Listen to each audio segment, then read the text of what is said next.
প্রায় 4 মাস এবং আমরা প্রায় 15-20 দিন আগেই আমরা কোর্ট থেকে আমরা পারমিশন পেয়ে গেছি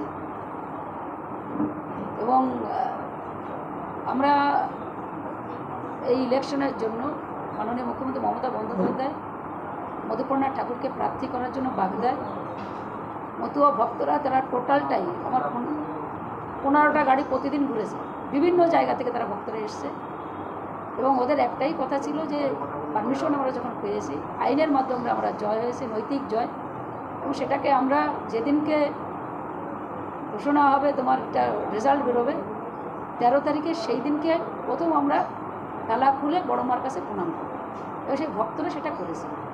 এটা কোনো কথা নয়, আমি যদি আইনে আমাকে দিয়েছে, এতদিন ধরে আমরা মানে বাড়িতে ছিলাম না, ভক্তরা সকলে ব্যস্ত ওখানে। বাগদার এই জয়ের জন্য প্রচুর তারা খেটেছে এবং তারাই আজকে সিদ্ধান্ত নিয়েছে, এর আগেই সিদ্ধান্ত নিয়েছে যে যেদিনকে রেজাল্ট করবে সেই দিনকে এসে আমরা বড় মার তালা খুলে বড় মার কাছে প্রণাম করব। চাবি আমাদের কাছে নেই, তালা ওরা খুলেছে। নিজের ঘর যখন আমরা ফিরে পাই তার তো একটা আলাদা আনন্দ, যেমন তার থেকে বড় হচ্ছে নৈতিক জয়।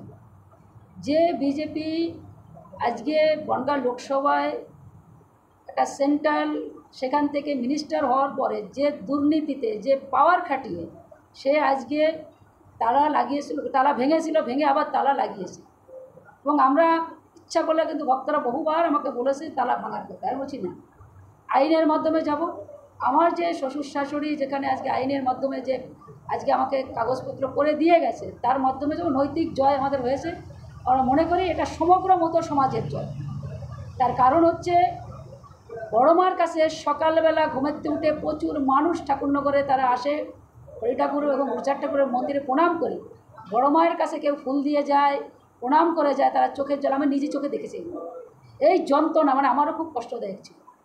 আগামীকালকে থেকে তারা আসবে, আজকে সন্ধ্যা থেকে তারা আসবে, তারা সেই জায়গা আবার ফিরে পেয়েছে। আমি মনে করি এটা নৈতিক জয়, সততার জয় এবং সমগ্র মতো সমাজের জয়। সে কোর্ট দিয়েছে যে আপনার যে কাগজপত্র আছে, আপনি আপনার ঘর আপনি দখল নেবেন, এটা কেউ বাধা দিতে পারবে না।